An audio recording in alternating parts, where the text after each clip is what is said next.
34 prisons de Côte d'Ivoire. Nous remercions aussi Open Society qui aujourd'hui, grâce à la CAD Côte d'Ivoire, finance la FIACAD sur un autre projet.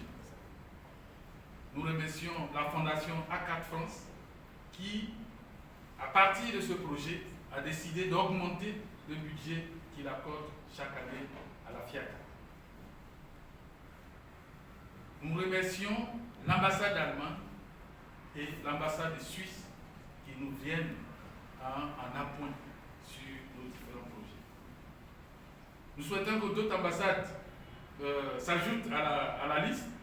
Je pense que l'Union européenne, qui regroupe les 27 nations, pourra nous aider à les parcourir. Je voudrais également remercier nos partenaires techniques, le CNDH, le CICR, et je ne peux oublier les ONG sœurs qui sont souvent avec nous et avec qui nous réalisons ce projet. Et je finirai par remercier les bénévoles de la CAD Côte d'Ivoire qui, je ne dirais pas par mots éparés, arrivent à aller visiter les détenus. À ce stade de mon propos, je voudrais profiter de l'occasion, puisque ce n'est pas toujours donné, d'abord de féliciter l'État de Côte d'Ivoire d'avoir adopté la Convention internationale contre les disparitions forcées. Et ça, on ne le sait pas sous beaucoup, mais c'est le CNDH qui a beaucoup travaillé pour arriver à ce stade. Je voudrais aussi remercier l'État de Côte d'Ivoire d'avoir accueilli la dernière étape avant l'adoption par la Commission africaine des droits de l'homme et des peuples du mécanisme d'alerte contre la torture et actes connexes qui a pris le nom des règles d'Abidjan. Merci. Je voudrais ensuite rappeler l'engagement de l'État de Côte d'Ivoire. Oui, après les félicitations, il faut rappeler, juste rappeler, de ratifier l'OP4.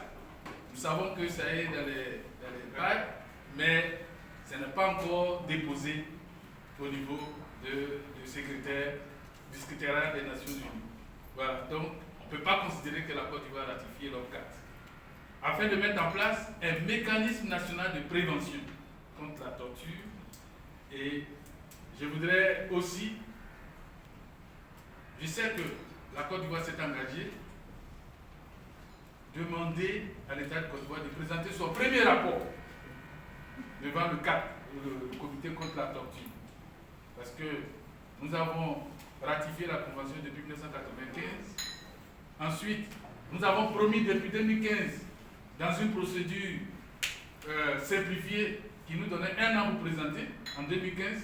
Bon, comme l'année est un peu extensive, c'est certainement très bientôt que nous allons le présenter. Voilà.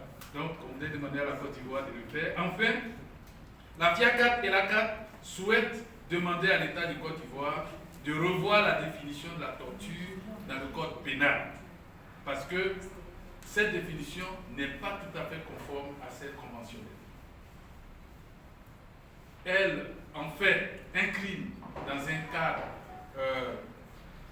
où des acteurs, un cadre aggravant pour les forces de l'ordre et inclut les citoyens dans le cas des infractions de torture. Or, les citoyens, aussi riches qu'ils peuvent être, ne peuvent pas faire de réhabilitation, de réparation des victimes de torture, au regard de l'observation générale numéro 3 du